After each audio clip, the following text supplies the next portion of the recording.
ಚಿಂದಿ ಉಡಾಯಿಸೋ ಖಾರ ಬಣ್ಣ ರುಚಿಯನ್ನು ನೀಡುತ್ತದೆ. ಆಚಿ ಮೆಣಸಿನ ಪುಡಿ ಚಿಂದಿ ಉಡಾಯಿಸೋ ಖಾರ ಬಣ್ಣ ರುಚಿ. ಮಂಗಳೂರಿನಲ್ಲಿ ಗುಡ್ಡ ಕುಸಿಯುವ ಆತಂಕ. ಈಗಾಗಲೇ ಸ್ವಲ್ಪ ಕುಸಿತಾ ಇರೋ ಗುಡ್ಡ ಮಂಗಳೂರಿನ ಬಜಾಲ್ ವಾರ್ಡ್ನಲ್ಲಿ ಜಲ್ಲಿ ಗುಡ್ಡದ ಭೀತಿ ಎದುರಾಗ್ಬಿಟ್ಟಿದೆ. ಕುಸಿದ ಮಣ್ಣಿನಿಂದ ಮುಚ್ಚಿ ಹೋಗ್ತಾ ಇದೆ ರಸ್ತೆ ಚರಂಡಿ. ಮನೆ ಬಾಗಿಲವರೆಗೂ ನುಗ್ಗಿದ ಮಣ್ಣು ಮಿಶ್ರಿತ ನೀರು. ಮಳೆಯಿಂದ 150ಕ್ಕೂ ಹೆಚ್ಚು ಮನೆಗಳಿಗೆ ಆತಂಕ ಸೃಷ್ಟಿಯಾಗ್ಬಿಟ್ಟಿದೆ. ನೋಡಿ, ಮಳೆ ಪ್ರಾರಂಭ ಆಗ್ತಾ ಇದ್ದ ಹಾಗೆಯೇ ಮಂಗಳೂರಿನ ಬಜಾಲ್ ವಾರ್ಡ್ನಲ್ಲಿ ಜಲ್ಲಿಗುಡ್ಡದ ಭೀತಿ ಎದುರಾಗ್ಬಿಟ್ಟಿದೆ. ಯಾಕಂದ್ರೆ ಮಣ್ಣು ಕುಸಿತಾ ಇದೆ. ಇದರಿಂದ ರಸ್ತೆ ಚರಂಡಿ ಎಲ್ಲ ಮುಚ್ಚೋಗ್ತಾ ಇದೆ. ಮನೆ ಬಾಗಿಲಿಗೆ ಕುಸಿದ ಮಣ್ಣುಗಳು ಬರ್ತಾ ಇದೆ. ಸೊ ಮನೆ ಬಾಗಿಲವರೆಗೂ ಈ ಥರದ ಸಮಸ್ಯೆ ಆಗ್ತಾ ಇರೋದ್ರಿಂದ ಸುಮಾರು 150ಕ್ಕೂ ಹೆಚ್ಚು ಮನೆಗಳಿಗೆ ಆತಂಕ ಸೃಷ್ಟಿಯಾಗ್ಬಿಟ್ಟಿದೆ. ಇಡೀ ಮಳೆಗಾಲ ಹೆಂಗಪ್ಪ ಕಳೆಯೋದು ಅಂತ ಯೋಚಿಸುವಂಥ ಪರಿಸ್ಥಿತಿಗೆ ಬಂದ್ಬಿಟ್ಟಿದ್ದಾರೆ. ಅಲ್ಲಿನ ದೃಶ್ಯಗಳನ್ನು ನೀವು ನೋಡ್ತಾ ಇದ್ದೀರಾ. ಸೊ ಮಳೆ ಬರ್ತಾ ಇದ್ದ ಹಾಗೇನೆ ಈ ಮಣ್ಣು ಕುಸಿತವೂ ಆಗ್ತಾ ಆಗಿದೆ. ಇದರಿಂದ ಅನೇಕ ಮನೆಗಳಿಗೆ ಸಮಸ್ಯೆ ಉಂಟಾಗ್ತಾ ಇರೋದು. ಹೇಗಾದರೂ ಮಾಡಿ ಇದರಿಂದ ಬಚಾವ್ ಆಗಬೇಕು ಅಂತ ಕೇಳ್ಕೊಳ್ತಾ ಇದ್ದಾರೆ ಅಲ್ಲಿನ ಗ್ರಾಮಸ್ಥರು. ಬಟ್ ಏನು ವ್ಯವಸ್ಥೆ ಮಾಡ್ಕೊಳ್ತಾರೆ, ಇದಕ್ಕೇನು ಪರಿಹಾರ ನೋಡಬೇಕಿದೆ.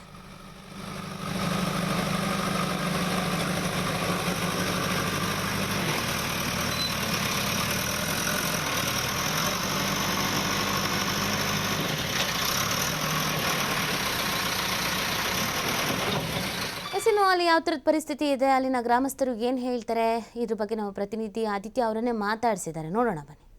ಮಂಗಳೂರಿನಲ್ಲಿ ಮಳೆ ಆರ್ಭಟದಿಂದ ಸಾಕಷ್ಟು ಅವಾಂತರಗಳು ಸಂಭವಿಸಿದೆ. ಈಗ ಸದ್ಯ ನಾನು ಬಜಾಲ್ ಅನ್ನುವಂಥ ಪ್ರದೇಶದಲ್ಲಿದ್ದೇನೆ. ಇಲ್ಲಿ ಒಂದು ಗುಡ್ಡದ ವಾತಾವರಣ, ಈ ಗುಡ್ಡ ಕುಸಿಯುವಂಥ ಭೀತಿಯನ್ನು ಸ್ಥಳೀಯ ನಿವಾಸಿಗಳು ಎದುರಿಸ್ತಾ ಇದ್ದಾರೆ. ಈಗಾಗಲೇ ನಿನ್ನೆ ಸುರಿದಂತಹ ಧಾರಾಕಾರ ಮಳೆಯಿಂದಾಗಿ ಈ ಗುಡ್ಡದ ಮಣ್ಣು ಕುಸಿದು ಮನೆ ಬದಿಗೆ, ರಸ್ತೆ ಬದಿಗೆಲ್ಲ ಬಂದಿದೆ, ಹರಿದು ಬಂದಿದೆ. ಹಾಗಾಗಿ ಇಲ್ಲಿ ಟ್ರಾಫಿಕ್ ಜಾಮ್ ಕೂಡ ಆಗಿದೆ. ಅಂದರೆ ರಸ್ತೆಯ ಮೇಲೆಯೇ ಮಣ್ಣು ಬಿದ್ದು ಒಂದು ರೀತಿ ಜನಸಂಚಾರಕ್ಕೆ ಅಡ್ಡ ಆಗಿತ್ತು. ತಾವು ದೃಶ್ಯದಲ್ಲಿ ಗಮನಿಸ್ತಾ ಹೋಗ್ಬೋದು. ಇಂಥದ್ದೇ ಒಂದು ಗುಡ್ಡದ ವಾತಾವರಣ ಈ ಬಜಾಲ್ ಸುತ್ತಮುತ್ತ ಇದೆ. ಇದೊಂಥರ ಏನು ಹೇಳ್ತಾರೆ, ಶೇಡಿ ಮಿಶ್ರಿತ ಮಣ್ಣು ಅಂತ ಹೇಳ್ಬೋದು. ಯಾಕಂದರೆ ಮಳೆ ವ್ಯಾಪಕವಾಗಿ ಸುರಿದಂಥ ಸಂದರ್ಭ ಅದು ಕುಸಿದು ಬೀಳ್ತಾ ಇರುತ್ತೆ. ಯಾಕಂದರೆ ಇಲ್ಲಿ ಕೇವಲ ಗುಡ್ಡ ಮಾತ್ರ ಇಲ್ಲ, ಸಾಕಷ್ಟು ಮನೆಗಳು ಕೂಡ ಇದೆ. ತಾವು ದೃಶ್ಯದಲ್ಲಿ ಗಮನಿಸ್ತಾ ಹೋಗ್ಬೋದು. ಒಂದು ತಪ್ಪಲಿನಲ್ಲಿ ಮನೆಗಳು ಇರುವಂಥದ್ದು, ಸಾಕಷ್ಟು ಮನೆಗಳು ಇದೆ. ಒಮ್ಮಿಂದ ಒಮ್ಮೆ ಅಂದರೆ ನಿನ್ನೆ ಸುರಿದಂಥ ಮಳೆಯ ಒಂದು ಎಫೆಕ್ಟ್ ಇದು. ನಿನ್ನೆ ಕೂಡ ಧಾರಾಕಾರವಾಗಿ ಮಳೆ ಸುರಿದಂಥ ಬಳಿಕ ಈ ಥರ ಒಂದು ಪರಿಸ್ಥಿತಿ ಆದರೆ, ಇನ್ನು ಮುಂಗಾರು ಆಗಮನದ ಬಳಿಕ ನಮ್ಮ ಪರಿಸ್ಥಿತಿ ಏನು ಅನ್ನುವಂಥದ್ದು. ಯಾಕಂದರೆ ಯಾವ ಕ್ಷಣದಲ್ಲೂ ಕೂಡ ಇದು ಕುಸಿಯುವಂಥ ಒಂದು ಆತಂಕ ಇದೆ. ಯಾಕಂದರೆ ಅಷ್ಟು ಗಟ್ಟಿಯಾಗಿದ್ದು ನಿಲ್ಲೋದಿಲ್ಲ ಈ ಮಣ್ಣು. ಒಂದು ಸ್ವಲ್ಪ ಮಳೆಯಾದರೆ ಸಾಕು ಇದು ಕುಸಿಯುವಂಥ ಒಂದು ಭೀತಿ ಎದುರಾಗುತ್ತೆ. ಇಲ್ಲಿ ತುಂಬ ಮನೆಗಳು ಇದೆ ಮತ್ತು ಒಂಥರ ಇದು ಇಳಿಜಾರು ಪ್ರದೇಶ. ಈ ಇಳಿಜಾರು ಪ್ರದೇಶ ಆದಂಥ ಕಾರಣದಿಂದಾಗಿ ಇಲ್ಲಿ ಕೆಳಗಡೆ ಭಾಗದಲ್ಲೂ ಕೂಡ ಸಾಕಷ್ಟು ಮನೆ ಇದೆ, ರಸ್ತೆ ಇದೆ. ಹಾಗಾಗಿ ಮಳೆಗಾಲದಲ್ಲಿ ಧಾರಾಕಾರ ಮಳೆಯಾದರೆ ಸಂಪೂರ್ಣವಾಗಿ ಗುಡ್ಡ ಕುಸಿದ್ರೆ ಅನೇಕ ಮನೆಗಳು ಅಪಾಯವನ್ನು ಎದುರಿಸುವಂಥ ಸಾಧ್ಯತೆ ಇದೆ. ಇಲ್ಲೇ ಗುಡ್ಡದ ಕೆಳಭಾಗದಲ್ಲೇ ಮನೆ ಇದೆ, ನೀವು ನೋಡಬಹುದು. ಮತ್ತು ಆ ಗುಡ್ಡವು ಕೂಡ ಬಹಳ ನಮಗೇನು ಬಲಿಷ್ಠವಾಗಿ ಕಾಣಿಸ್ತಾ ಇಲ್ಲ.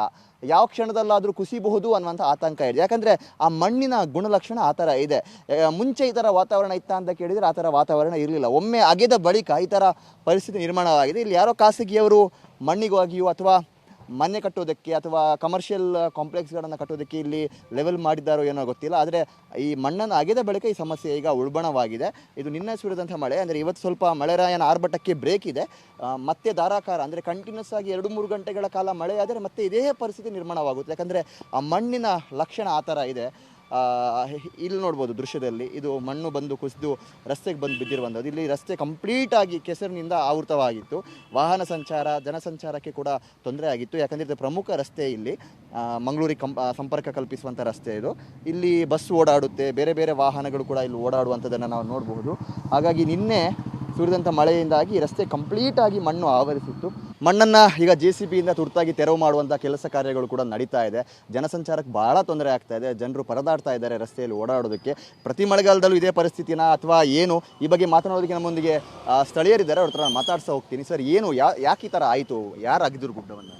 ಗುಡ್ಡ ಮನೆ ಕಟ್ಟಲಿಕ್ಕೆ ಅಂತ ಬೇಕಾದವರು ಬಂದು ಕೇಳಿ, ಗುಡ್ಡದಲ್ಲಿ ಮಣ್ಣುಂಟಲ್ಲ ಎಲ್ಲ ಮನೆ ಕಟ್ಟೋರು ಬಂದು ನಮ್ಮ ಮನೆ ಫೌಂಡೇಶನ್ ತುಂಬಿಸಲಿಕ್ಕೆ, ಇಲ್ಲದಿದ್ದರೆ ನನ್ನ ಇತ್ತಿಲು ಇದು ಮಾಡಲಿಕ್ಕೆ, ಎಲ್ಲ ಗದ್ದೆ ತುಂಬಿಸ್ಲಿಕ್ಕೆ ಅಂತ ಕೊಂಡೋಗ್ತಾ ಇದ್ದಾರೆ. ಅದರಿಂದಾಗಿ ಇಷ್ಟು ಈ ಪ್ರಾಬ್ಲಮ್ ಬಂದು, ಇಲ್ಲದ್ರೆ ಏನಾಗ್ತಿರ್ಲಿಲ್ಲ. ಈಗ ಈ ವರ್ಷ ಮಾತ್ರ ಇದು ಕಳೆದ ಮಳೆಗಾಲದಲ್ಲಿ ಇದೇ ಸ್ಥಿತಿ ಇತ್ತ ಅಂತ? ಮಣ್ಣು ತೆಗೆದೇ ಬರ್ತದೆ. ಹೋದ ಮಳೆಗಾಲ ಸ್ವಲ್ಪ ಬಂದಿತ್ತು, ಅದು ಬಂದ್ ಮಾಡಿರ್ತಿದೆ ಎಲ್ಲ ಏನು ಮತ್ತೆ ಬಂದ್ ಮಾಡಿ ಯಾವುದು ಮಣ್ಣು ತೆಗಿತಿರಲಿಲ್ಲ. ಈ ವರ್ಷ ಪುನಃ ಎಲ್ಲ ಬಂದು ಒಂದು 5-6 ಪಾರ್ಟಿ ಬಂದು ಮಣ್ಣು ತೆಗೆದ್ರು. ಇಲ್ಲಿ ಮನೆ ಗದ್ದೆಯಲ್ಲೆಲ್ಲ ಮನೆ ಕಟ್ಟುವವರು ಮಣ್ಣು ಹಾಕ್ಲಿಕ್ಕೆ ತುಂಬಿಸ್ಲಿಕ್ಕೆ ಅಂತ ಪಿಲ್ಲಿಂಗ್ ಅಂತ ಕೊಂಡೋಗ್ತಾರೆ. ಕೊಂಡೋಗುವಾಗ ಎಂತ ಮಾಡಲಿಕ್ಕೆ ಆಗೋದಿಲ್ಲ, ಕೊಡೋದಿಲ್ಲ ಅಂತ ಹೇಳಲಿಕ್ಕೆ ಆಗೋದಿಲ್ಲ ಮಣ್ಣಿದ್ದದು. ಅದು ಈಗ ಸಡನ್ ಮಳೆ ಬಂತಲ್ಲ, ಇಲ್ಲದ ಅದು ಬಂದ್ ಮಾಡ್ಲಿಕ್ಕೆ ಅಂತ ಇರುವಾಗ ಮಳೆ ಬಂತಲ್ಲ, ಹಾಗೆ ಮಣ್ಣು ತುಂಬಿದೆ ಅಷ್ಟೇ. ಆ ಗುಡ್ಡ ಒಂದು ಸ್ವಲ್ಪ ಸಡಿಲವಾದ ರೀತಿಯಲ್ಲಿ ಕಾಣಿಸ್ತಾ ಇದೆ. ಮತ್ತೆ ಮಳೆ ಆದರೆ ಪೂರ್ತಿ ಇದು ಕುಸಿಯುವಂತ ಸಾಧ್ಯತೆ ಇದೆ. ಅದು ಕುಸಿಯೋದಾಗೆ ಮಾಡ್ತೇವೆ, ಅದು ವ್ಯವಸ್ಥೆ ಮಾಡಿ ಇದು ಮಾಡ್ತೇವೆ. ಮಣ್ಣು ಕುಸಿಯೋದಾಗೆ ನಾವು ಅದಕ್ಕೆ ಬೇಕಾದ ವ್ಯವಸ್ಥೆ ಮಾಡ್ತೇವೆ. ಎಸ್, ಇದಿಷ್ಟು ಸ್ಥಳೀಯರ ಮಾತು. ಇನ್ನು ಮತ್ತೆ ಮಳೆಯಾದರೆ ಅದು ಸಡಿಲವಾಗಿದೆ ಗುಡ್ಡ, ಹಾಗೆ ಕುಸಿಯುವ ಒಂದು ಸಾಧ್ಯತೆಗಳು ಕೂಡ ಇದೆ. ಹಾಗಾಗಿ ಇಲ್ಲಿಗೆ ಸಂಬಂಧಪಟ್ಟಂಥ ಜನಪ್ರತಿನಿಧಿಗಳು, ಸ್ಥಳೀಯರು ಸ್ವಲ್ಪ ಎಚ್ಚರಿಕೆಯನ್ನು ವಹಿಸಿ ಯಾರಾದರೂ ಅಪಾಯಕಾರಿ ಸ್ಥಿತಿಯಲ್ಲಿದ್ದಂತಹ ಜನರಿದ್ದರೆ ಅವರನ್ನು ಸ್ಥಳಾಂತರ ಮಾಡುವಂಥ ಕೆಲಸಗಳನ್ನು ಮಾಡಬೇಕಾಗಿದೆ. ಕ್ಯಾಮರಾ ಪರ್ಸನ್ ಕೃಪೇಶ್ ಪೂಜಾರ್ ಜೊತೆ ಆದಿತ್ಯ TV5 ಮಂಗಳೂರು.